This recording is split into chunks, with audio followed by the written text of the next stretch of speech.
গল্পটি পুরোটা মন দিয়ে শেষ পর্যন্ত শুনবেন। যেই দিন আমার বৌদি স্নান টান করে নতুন জামা কাপড় পরে তৈরি থাকতো, সেই দিন আমার দাদা সারা রাত বৌদিকে ঘরের বাইরে দাঁড় করিয়ে রাখত। একদিন আমি বৌদিকে জিজ্ঞেস করি, এমনটা কেন হয়? বৌদি বলে, আমাকে নিজে গিয়ে দেখে নিতে। এটা জানার জন্য আমি একদিন স্নান টান করে বৌদির স্যুট পরে দাদার ঘরে গিয়ে ঢুকি, কিন্তু যেই আমার নজর দাদার উপরে পড়ে আমি চমকে উঠি। কারণ দাদা তো, আমরা দুই বোন আর এক ভাই। আমার দাদার নাম সনি। দাদাকে নিয়ে আমার মায়ের খুব গর্ব ছিল, যেমনটা সব মায়েদের থাকে। কিন্তু মা সনি দাদার একটু বেশি প্রশংসা করত। মা ওকে যতটা ভালো ভাবতো, আসলে ততটা ভালো ও ছিল না। যখন সে রেগে যেত তখন মায়ের সামনেও গলা তুলে কথা বলতো। আমাকে পড়াশোনা করতে বারণ করে দিয়েছিল, কিন্তু মা বলে মাধ্যমিকের পর আমি বাড়িতে বসে থাকলে লোকে অনেক কথা বলবে। গ্রামের লোকেরা দাদাকে সম্মান করত আর ভয়ও পেত। একবার কিছু গ্রামের ছেলে একটা মেয়ের সাথে অসভ্যতা করেছিল, তখন দাদা ছেলেগুলোকে খুব মেনেছিল। তারপর থেকে দাদা গ্রামে একজন সম্মানীয় ব্যক্তি হয়ে উঠেছিল। কিন্তু আস্তে আস্তে যখন দাদার রোজগার বাড়ে, তার কিছু বদ অভ্যাস তৈরি হয়। সে সিগারেট খেতে শুরু করে আর মদ খেয়ে দেরি করে বাড়িতে ফেরে। এছাড়াও দাদা আর কী খারাপ কাজ করতো তা আমরা জানতাম না। তখন মায়ের মনে হলো দাদার একটা বিয়ে দিলে দাদা শুধরে যাবে, বাড়িতে একটা বউ আসবে আর সে তাকে আর এই সব কাজ করতে দেবে না, তার দায়িত্ব বাড়বে আর সংসারে মন বসবে। কিন্তু মায়ের এই ভাবনাটা ভুল ছিল। যাকে বাড়ির বউ করে আনা হবে সে কোনো ডাক্তার নয় যে দাদাকে ঠিক করে ফেলবে। আর বিয়েটা কোনো চিকিৎসার পদ্ধতিও নয়। বিয়েটা একটা দায়িত্ব, আর সেটা সেই নিতে পারে যার এটা নেবার যোগ্যতা আছে। একদিন দাদার বিয়ে হয়ে যায় আর বাড়িতে নতুন বউ আসে। বিয়ের পরে পরে দাদার মধ্যে একটু হলেও বদল দেখা যায়, কিন্তু তারপর একটা অদ্ভুত ঘটনা ঘটতে শুরু করে, যেটা আমাকে খুব ভাবায়। এমনিতে বৌদি আমাদের সাথে খুব কম কথা বলতো, সব সময় খুব উদাস থাকতো। মা বলতো যে এটা ভালো, বেশি কথা বলা মেয়ে আমার পছন্দ নয়। কিন্তু বৌদি শুধু কম কথাই বলতো না, সে কেমন একটা ভয়ে ভয়ে থাকতো। আমি মাকে বলি যে বৌদির হয়তো এই বাড়িতে কোনো অসুবিধে হচ্ছে। দাদা কি বৌদির সাথে খুব ঝগড়া করে? মা বলে, এমনটা একেবারেই নয়। এই বংশের ছেলেরা তাদের বৌদের খুব সম্মান করে আর ভালোবাসে। তোর দাদা একসময় বিয়ের জন্য পাগল ছিল। তার যখন 12 বছর বয়স ছিল তখন থেকে সে বলতো আমাকে বিয়ে দিয়ে দাও। কিন্তু তারপর সংসারের দায়িত্ব তার ওপর এসে পড়ে। তোর দাদা একটা সুন্দর দেখতে জোয়ান ছেলে। তোর বৌদির ভাগ্য ভালো যে সে এমন একটা স্বামী পেয়েছে। সারা গ্রামে এত ভালো ছেলে খুঁজে পাওয়া যাবে না। মা তো দাদার প্রশংসা করতেই ব্যস্ত ছিল, কিন্তু আমি জানি বৌদির কিছু একটা অসুবিধা হচ্ছিল। একদিন আমি দেখি বৌদি দাদার ঘরের বাইরে দাঁড়িয়ে আছে। মনে হচ্ছিল যেন তাকে ঘর থেকে বার করে দেওয়া হয়েছে, যেমনটা স্কুলের ছাত্রদের শাস্তি দেওয়ার জন্য ক্লাসের বাইরে দাঁড় করিয়ে রাখা হয়। তখন রাতের বেলা ছিল। এই সময় তো বৌদির ঘরের ভিতরে থাকার কথা। সে মাথা নিচু করে দাঁড়িয়েছিল। আমাকে দেখে সে নিজের চোখের জল মোছে। আজ তো বৌদি নতুন স্যুট পরেছিল। সে স্নান টান করে তৈরি ছিল। আমি বললাম, বৌদি আজ তোমাকে খুব সুন্দর দেখাচ্ছে। বৌদির লম্বা চুল ছিল। তার নাম ছিল ললিতা। আমি তাকে জিজ্ঞেস করি, তুমি বাইরে কেন দাঁড়িয়ে আছো আর তুমি কাঁদছো কেন? সে বলে, না না, আমি কাঁদছি না, আমার চোখে কী যেন একটা পড়ল। কিন্তু আমি বুঝতে পারছিলাম যে বৌদি কাঁদছিল। আমি আবার জিজ্ঞেস করলাম, তুমি বাইরে কেন দাঁড়িয়ে আছো? সে বলে, এমনি দাঁড়িয়ে আছি। আমি বুঝতে পারলাম যে বৌদি আমাকে কিছু বলতে চায় না। তাই আমি রান্নাঘরে চলে গেলাম নিজের জন্য খাবার বানাতে। রান্নাঘর থেকে দাদার ঘরের দরজাটা পরিষ্কার দেখা যেত। আমি দেখি বৌদি এখনও সেখানেই দাঁড়িয়ে রয়েছে। আমি রুটি আর তরকারি বানালাম, কিন্তু বৌদি সেখান থেকে নড়ল না। সে আমার দিকে পিছন করে দাঁড়িয়েছিল। মনে হয় সে কাঁদছিল। দাদা তো ঘরের ভেতরেই ছিল, ঘরের দরজাটাও খোলা ছিল। তাহলে বৌদি ঘরের বাইরে কেন দাঁড়িয়ে আছে? এত সুন্দর জামা কাপড় পরে সেজে গুজে আছে। দাদার তো উচিত বৌদিকে ঘরের বাইরে বেরোতেই না দেওয়া, কিন্তু বৌদি ঘরের বাইরে দাঁড়িয়ে আছে। আমি খাবার বানিয়ে নিজের ঘরে চলে গেলাম। সকালে যখন উঠলাম তখন দেখি বৌদি সেখানে নেই। কিন্তু কাল রাতে সে ঘরের বাইরে দাঁড়িয়ে কি করছিল? আমি ব্যাপারটাকে ইগনোর করলাম। 3 দিন পেরিয়ে গেল। একদিন বৌদি আমাদের সাথে বসেছিল। তখন দাদার ফোন আসে। দাদা বলে যে আজ সে দুপুরের খাবার খেতে বাড়িতে আসতে পারবে না, কিন্তু দাদা না খেলে বৌদি খায় না। বৌদির খুব খিদে পেয়েছিল। আমি বললাম, বৌদি, দাদা তো আজ খেতে আসবে না, তুমি বরং আমাদের সাথে বসে খেয়ে নাও। বৌদি যখন আমাদের সাথে খেতে বসে তখন মা হঠাৎ করে এদিক ওদিক দেখতে শুরু করে আর বলে, একটা বিচ্ছিরি গন্ধ আসছে, তুই কি কোনো ঘর পরিষ্কার করতে ভুলে গেছিস? আমি বলি, আমি তো সব ঘর পরিষ্কার করেছি, জানি না এই গন্ধটা কোথা থেকে আসছে। বৌদি মাথা নিচু করে বসেছিল। সে তাড়াতাড়ি খেয়ে ওখান থেকে উঠে যায়, কিন্তু যেই বৌদি ওখান থেকে চলে গেল সেই গন্ধটাও চলে গেল। মা বলে, এই গন্ধটা ওর গা থেকে আসছিল, কিন্তু ও তো এরকম নয়, তাহলে এরকম নোংরা হয় কেন ঘুরে বেড়াচ্ছে? ও কি স্নান টান করে না? আমি মাকে থামিয়ে বলি, ছাড়ো না মা, আজ হয়তো বৌদি স্নান করতে ইচ্ছে করছে না। মা বলে, কেন, এটা কি ডিসেম্বর জানুয়ারি মাস নাকি যে ঠান্ডায় স্নান করতে ইচ্ছে করবে না? এটা জুন মাস, তাছাড়া বিবাহিত মেয়েদের সবসময় স্নান টান করে পরিষ্কার হয়ে থাকা উচিত। এরকম নোংরা হয়ে থাকলে ছেলেরা সেটা পছন্দ করে না। আর আমি তোকেও বলে রাখছি, তোর যখন বিয়ে হবে তখন রোজ ভালো করে স্নান টান করে পরিষ্কার হয়ে থাকবি, না হলে তোর স্বামী তোর দিকে ফিরেও তাকাবে না। তোর বৌদিরও এটা বোঝা উচিত। আমি ওর সাথে কথা বলে আসছি। মা ওখান থেকে উঠে চলে গেল। আমি ভাবতে লাগি, কে জানে মা বৌদিকে কি বলবে। মায়ের কথায় তার খারাপ লাগতে পারে, কিন্তু বৌদি তার পরের দিনও স্নান করল না। সে 5 দিন ধরে স্নান না করেই থেকে যায়। একদিন আমরা বৌদির হাতে একটা নতুন আংটি দেখতে পাই। তার বিয়ের সব জিনিসপত্র আমরাই কিনে দিয়েছিলাম, আর বিয়ে হওয়ার পর থেকে ও বাজারেও যায়নি। তাই আমি বৌদিকে জিজ্ঞেস করি, সে এই আংটিটা কোথা থেকে পেল? সে বলে, তোমার দাদা আমাকে আজ সকালে এটা দিয়েছে। বৌদি এই ব্যাপারে খুব একটা খুশি মনে হলো না। আমি বলি, সে তো খুব ভালো কথা, দাদা আজকাল খুব ভালো মুডে আছে দেখছি। সে বলে, হ্যাঁ, এখন তো মুড ভালো আছে, কিন্তু রাত অবধি সেটা ভালো থাকবে কি না কে জানে। আমি জিজ্ঞেস করি, কেন, মুড খারাপ কেন হবে? তুমি কি দাদার কোনো কথা শোনোনি? বৌদি বলে, না, কিছু না। বৌদিকেই খুব চিন্তিত দেখায়। কিছুক্ষণ পর সে স্নান করতে চলে যায়। বৌদির গা দিয়ে একটা খারাপ গন্ধ বেরোচ্ছিল, কিন্তু যখন সে স্নান করে বেরোয় তখন তাকে খুব সুন্দর দেখায়। আজকেও বৌদি নতুন স্যুট পরেছিল। আমি বৌদিকে এটা সরাসরি বলি না যে রোজ এইভাবে স্নান করে পরিষ্কার পরিচ্ছন্ন হয়ে থাকবে। তার বদলে আমি বৌদির খুব প্রশংসা করি, যাতে বৌদির মনে হয় যে সে রোজ স্নান করলে রোজ সে এমন প্রশংসা পাবে। কিন্তু দাদা যখন বাড়ি আসে তখন আবার আমি দেখি বৌদিকে ঘরের বাইরে দাঁড়িয়ে থাকতে। আজ সে খুব জোরে জোরে কাঁদছিল। আমি জিজ্ঞেস করি, বৌদি কি হয়েছে? সে আমাকে ইশারায় চুপ করতে বলে, যাতে দাদা কিছু শুনতে না পায়। আমি আস্তে আস্তে জিজ্ঞেস করি, তোমার কি হয়েছে, আর তুমি ঘরের বাইরে কেন দাঁড়িয়ে আছো? বৌদি বলে, তুমি একদিন জানতে পারবে আমি কেন এখানে দাঁড়িয়ে আছি। এই বলে সে আরও কাঁদতে শুরু করে। আমি বৌদির হাত ধরে তাকে ওখান থেকে সরিয়ে নিয়ে একটু দূরে নিয়ে এসে জিজ্ঞেস করি, কি হয়েছে, আমাকে সব খুলে বলো।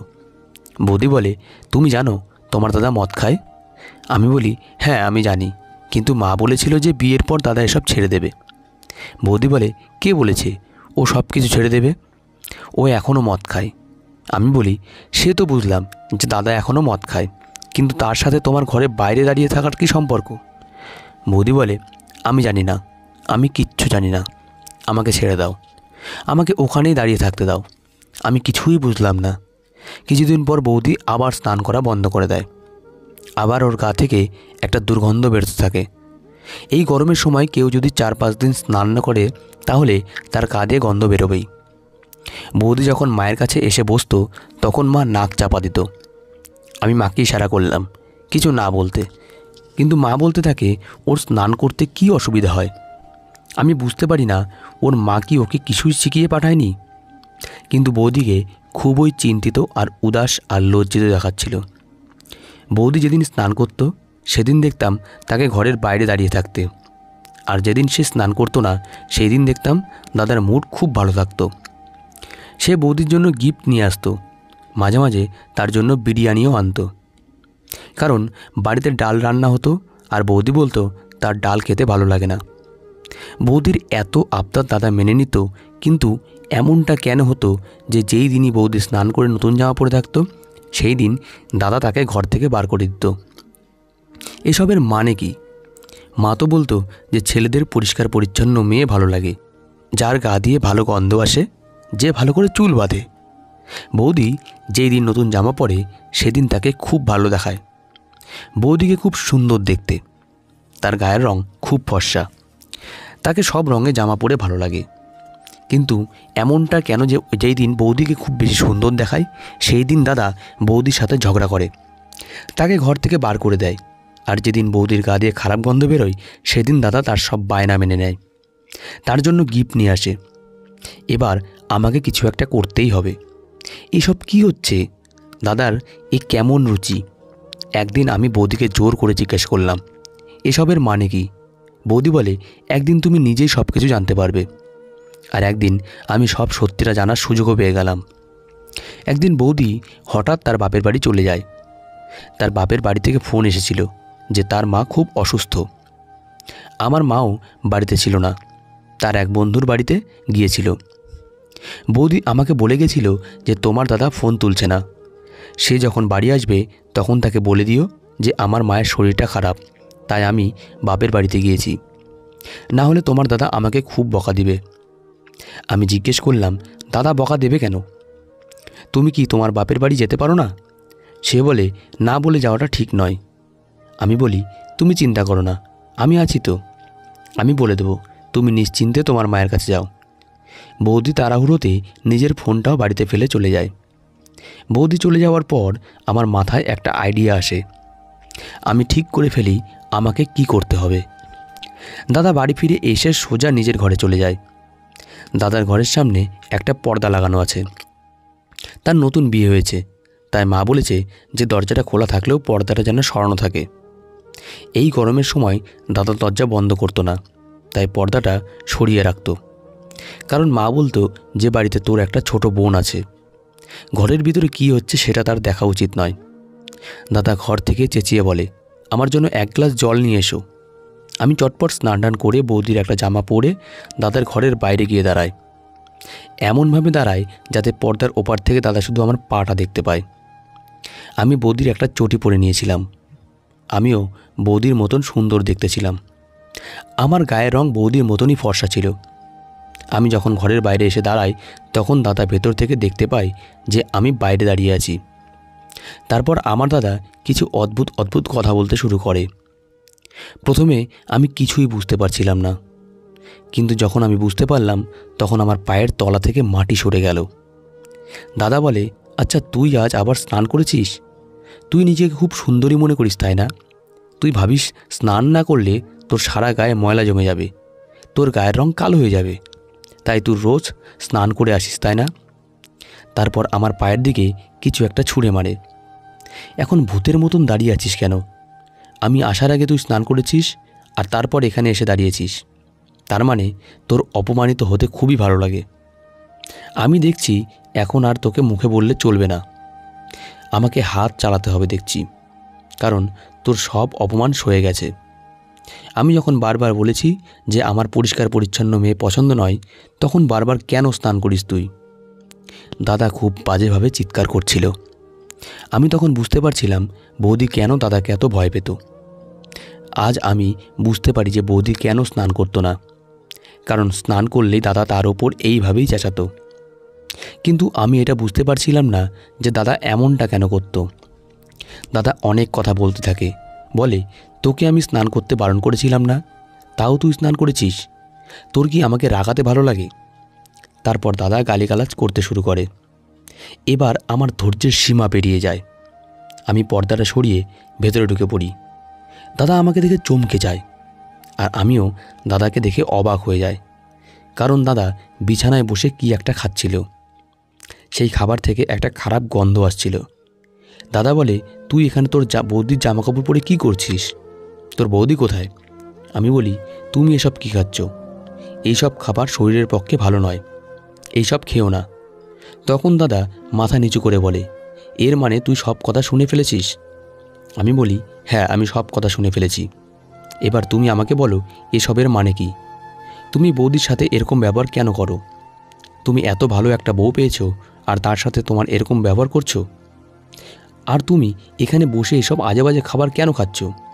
বাড়িতে তো অনেক ভালো খাবার রান্না হয়েছে। বৌদি তার বাপের বাড়িতে গেছে, তার মায়ের খুব শরীর খারাপ। সে আমাকে বলে গেছে তোমাকে জানিয়ে দিতে। কিন্তু এতদিনে বাড়িতে যা যা হচ্ছিল তা আমায় খুব চিন্তায় ফেলে দিয়েছিল। তাই আমি জানতে চেয়েছিলাম যে তুমি বৌদির ওপর কেন রেগে যেতে। তারপর দাদা আমাকে সব কথা বলে। আমি শুনে অবাক হয়ে যাই। সে বলে, অনেক বছর আগেকার কথা, তখন আমরা খুব গরিব ছিলাম। তোর বয়স ছিল তখন 3 বছর, তাই তোর সেই সব দিনের কথা হয়তো মনে নেই। আমরা এত গরিব ছিলাম যে আমরা খেতে পেতাম না, বাড়িতে একটা টাকাও থাকতো না। আমি লোকের বাড়িতে ঝাড় মোছা করে এক এক করে টাকা জমিয়ে 8 থেকে 10 টাকার মধ্যে সবজি কিনে আনতাম। তারপর আমরা 3 জন খেতে পেতাম। তারপর আমি অনেক চেষ্টা করেও কোনো কাজ জোগাড় করতে পারলাম না। আমি দেখতে শুনতে তো ভালো ছিলাম, কিন্তু আমি কোনো কাজ জানতাম না। আমি লেখাপড়াও করিনি, আমার কোনো ডিগ্রি ছিল না। আমি বুঝতে পারছিলাম না আমি কি করব। তারপর বাবাও এই পৃথিবী ছেড়ে চলে যায়। তখন আমি একটা পণ্ডিতের সাথে দেখা করি। সে আমাকে বলে যে একটা উপায় আছে যেটা করলে আমার কোনো দিন টাকা পয়সার অভাব হবে না। সে আমাকে বলে তোকে স্নান করা ছেড়ে দিতে হবে, সবসময় নোংরা হয়ে থাকতে হবে, খারাপ খাবার খেতে হবে, কোনো ভালো কাজ করা চলবে না। কাল যখন তোর বিয়ে হবে তখন তোর বউকেও বলবি সে যেন নোংরা হয়ে থাকে। সে যদি স্নান করে তাহলে তোর সব টাকা পয়সা শেষ হয়ে যাবে। সে আমাকে আরও কিছু জিনিস করতে বলেছিল। সেই সব করার পর আমি দেখি সত্যি আমার কাছে অনেক টাকা আসে। আজ এই সংসার সেই টাকাই চলে। তুই বল, আজ অবধি এমন কি কখনো হয়েছে যে তুই কিছু চেয়েছিস আর আমি সেটা তোকে কিনে দেইনি? আমি কি কখনো বলেছি যে আমার কাছে টাকা নেই তাই আমি এটা আনতে পারবো না?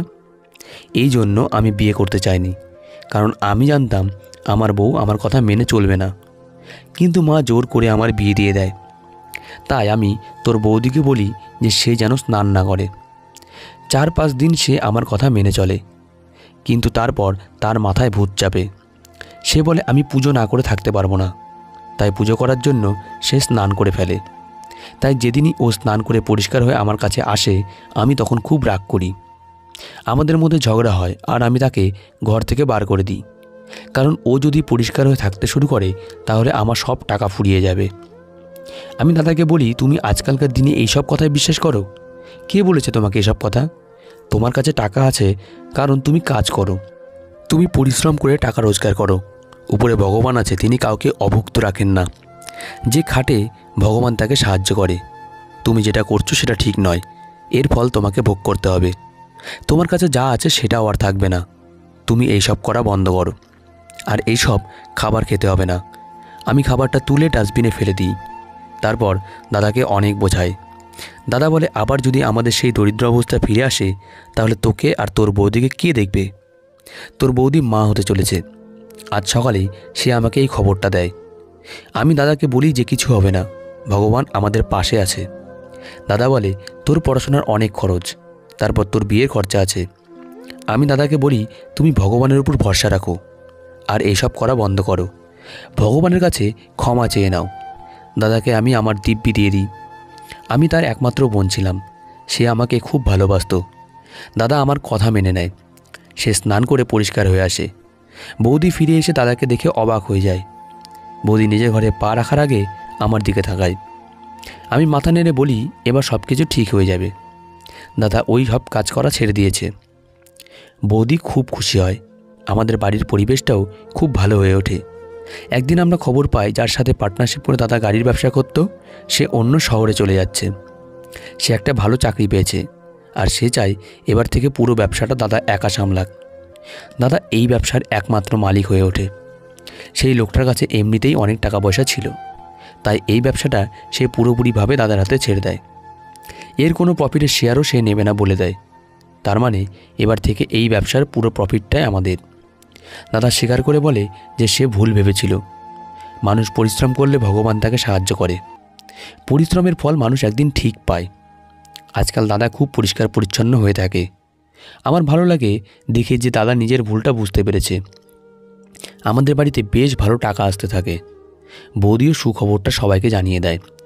সব কিছু ঠিক হয়ে যায়, কিন্তু আমি এখনও ভাবি যে কে দাদাকে এসব ভুল বুঝিয়েছিল। যে দাদাকে এসব কথা বলেছিল সে মোটেই ভালো মানুষ নয়। বিপদে পড়লে মানুষ এসব ভুল পরামর্শ মেনে নেয়, কিন্তু তাতে কোনো লাভ হয় না।